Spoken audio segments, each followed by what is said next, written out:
Bienvenue dans cette nouvelle édition du QG News. Voici les titres de l'actualité. Le président burkinabé Roch-Marc Christian Kaboré a mis en place ce mardi un haut conseil pour instaurer la cohésion nationale. Il réalise ainsi l'une de ses promesses de campagne. Au Mali, retour au calme après l'attaque de l'hôtel Nord-Sud de Bamako ce lundi. Les autorités maliennes font état d'un assaillant neutralisé, mais 2 seraient en fuite. Et puis en Tunisie, la ville de Kerza se tourne vers un système d'irrigation hydraulique, une innovation qui permet à cette ville de maintenir ses champs de figuiers.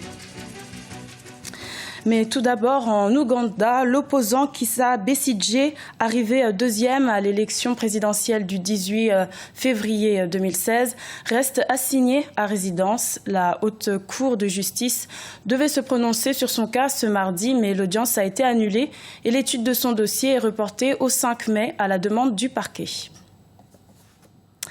Instaurer la cohésion nationale, c'est l'une des promesses de campagne du président burkinabé Roch-Marc Christian Kaboré. Pour ce faire, le chef de l'État a procédé ce mardi à l'installation officielle du Haut Conseil pour la réconciliation et l'unité nationale. Plus de détails avec Diarandjaï. Mise en place du Haut Conseil pour la réconciliation et l'unité nationale au Burkina Faso, le président burkinabé Roch-Marc Christian Kaboré a procédé mardi 22 mars 2016 à l'installation officielle des 21 membres du HCRUN. Répondant à une promesse de campagne au sujet du processus de réconciliation nationale, le chef de l'État a choisi de concrétiser sa parole en mettant l'accent en faveur de la paix, la cohésion nationale et la lutte contre l'impunité. Au-delà du traitement des cas spécifiques des crimes de sang, des crimes politiques, des crimes économiques et des traumatismes divers dont il faut éviter la récidive, il est utile et indispensable d'appréhender les causes de ces transgressions et d'en éradiquer les germes et les causes depuis leur racine. En un mot, la nation demande au Haut Conseil pour la réconciliation et l'unité nationale d'établir un ordre nouveau, débarrassé des violences de diverses natures et d'atteintes variées aux droits humains. Avec la mise en place du Haut Conseil pour la réconciliation et l'unité nationale, l'ambition des autorités est donc d'ouvrir une nouvelle page dans l'histoire institutionnelle du Burkina Faso. Un vaste chantier toutefois confronté à certains obstacles non négligeables. Ce Haut Conseil pose tout de même certaines questions. Et l'une des questions, c'est celle de la force juridique des recommandations et des conclusions qu'il rendra. Alors, l'autorité sera-t-elle liée par les recommandations de ce Haut Conseil? Et donc, par l'entremise de ce Haut Conseil, nous attendons naturellement et légitimement à ce que notre passé peu glorieux soit mis au grand jour, de sorte que nous puissions ensemble décider de la conduite à tenir. Au total, 5065 dossiers de contentieux ont été enregistrés par la Commission de réconciliation nationale et des réformes. Le Haut Conseil pour la réconciliation et l'unité nationale, qui a un mandat de 5 ans, a pour mission de rechercher et de situer les responsabilités de crimes et toute autre violation grave des droits humains, non encore élucidé de 1960 à nos jours. En ce sens, les membres du Haut Conseil sont chargés de proposer toute suite susceptible de contribuer à soulager les traumatismes subis par les victimes ou ayants droit. Au Bénin, le parti du renouveau démocratique change de cap. Après avoir soutenu le candidat Lionel Zinsou lors de l'élection présidentielle, le PRD a décidé de rejoindre le camp du président élu Patrice Talon. Un changement de bord qui serait motivé par une volonté d'accompagner le nouveau chef de l'État dans ses réformes pour le pays. Les autorités ivoiriennes ont fait le point ce mardi sur l'attaque terroriste du 13 mars à Grand-Bassam. Dans le cadre de cette enquête, une quinzaine de personnes ont été interpellées, mais le principal suspect reste activement recherché. Plus de précisions avec Deogracia Spodo. 15 personnes arrêtées et un principal suspect activement recherché par les forces de sécurité ivoiriennes, l'enquête sur l'attaque terroriste du 13 mars 2016 à Grand-Bassam se poursuit. Mardi 22 mars, les autorités ont annoncé le lancement d'un avis de recherche contre Kunta Dalla, un individu dont la nationalité n'a pas été révélée, soupçonné d'avoir été le cerveau de l'attaque qui a fait 19 morts dans cette station balnéaire à Grand-Bassam. L'exploitation de ces scellés-là nous ont permis d'aboutir à l'identification et à la traçabilité de certaines personnes qui ont participé donc à ces faits. Et ainsi, le juge d'instruction qui est en voie de saisine déjà, on avait déjà saisi celui de Bassam, mais celui d'Abidjan est déjà en train de confectionner des mandats d'arrêt tant nationaux qu'internationaux afin de pouvoir retrouver ces individus.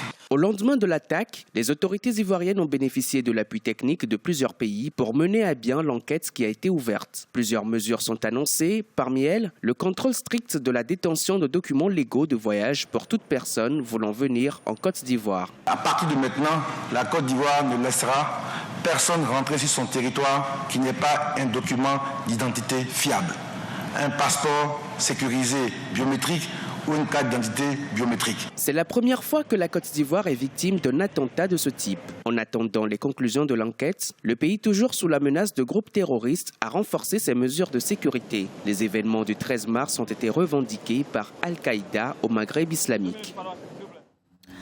Au Mali, la vie a repris son cours après l'attaque de l'hôtel Nord-Sud de Bamako du 21 mars.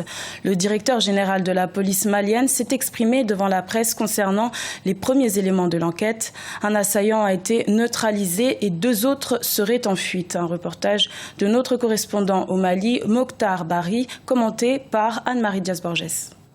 À Bamako, au Mali, la vie a repris son cours normal à l'hôtel Nord-Sud et ses environs. Aucune présence policière n'est plus à signaler. Lundi 21 mars 2016, aux environs de 18h30, 3 individus ont ouvert le feu sur le checkpoint du quartier général de la mission militaire de l'Union européenne au Mali. Le directeur général de la police nationale, au cours d'une conférence de presse, a dressé le bilan des événements. Un assaillant abattu par les éléments de la garde nationale malienne et 2 autres ont été blessés. Ils sont actuellement recherchés par les autorités. Cette phase de l'enquête, c'est l'enquête de police.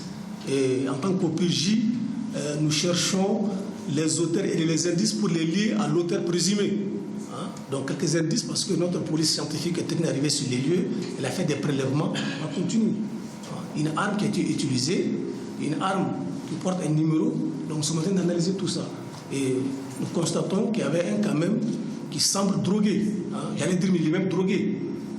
Donc ça, c'est des indices quand même qui nous laissent dire que c'est vraiment des indices sérieux. Le directeur général de la police assure par ailleurs que les premiers éléments en leur possession ont permis l'arrestation de 19 personnes suspectes. Moussa Ag Infaï est formel sur la nature de l'attaque qu'il attribue au même groupe terroriste qui sévissent dans la sous-région.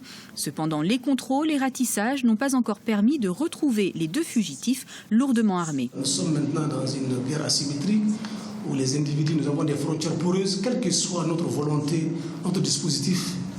Il y a des gens qui passent par les mailles. C'est pourquoi nous renforçons notre contrôle aux frontières et nous demandons aussi l'appui de la population parce qu'il faut donner des renseignements.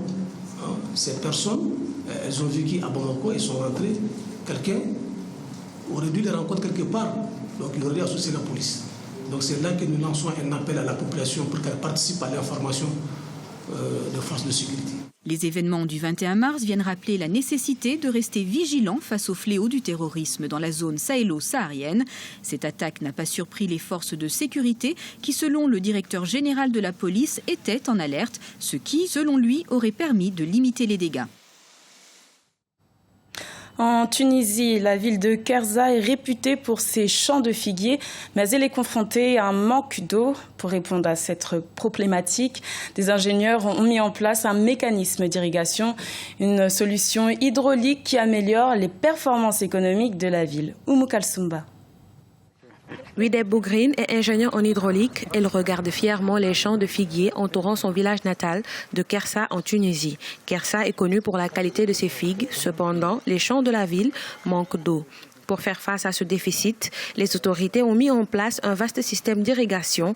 Il s'agit d'environ 1700 mètres de canaux, 20 réservoirs de stockage et une série de micro-barrages. Le projet couvre un périmètre de 20 hectares. Ce mécanisme d'irrigation a augmenté considérablement les rendements des cultures des 100 agriculteurs locaux. Après mon diplôme, je reste sans travail.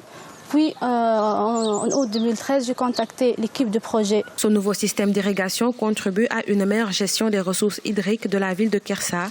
Il a amélioré la production de figues et a également créé de nouveaux emplois dans la région. Nous avons reçu une formation en préparation de la confiture. Ensuite, nous avons reçu une formation en gestion et en comptabilité. J'avoue que ce projet d'irrigation nous a aidé à développer notre activité et désormais, beaucoup de femmes ont trouvé un emploi en vendant de la confiture. La production de confitures est la principale activité des femmes de Kersa. Grâce à ce mécanisme d'irrigation, les confitures ont connu un succès lors de la dernière foire internationale à Tunis. Désormais, chaque week-end, les femmes mettent également en place un stand et vendent leurs produits dans les villages du centre historique du pays. Les initiateurs du projet hydraulique envisagent également d'installer le même système dans d'autres régions agricoles. C'était le journal de la rédaction. Merci pour votre fidélité. Retrouvez dans quelques instants une nouvelle édition de l'information sur Africa 24.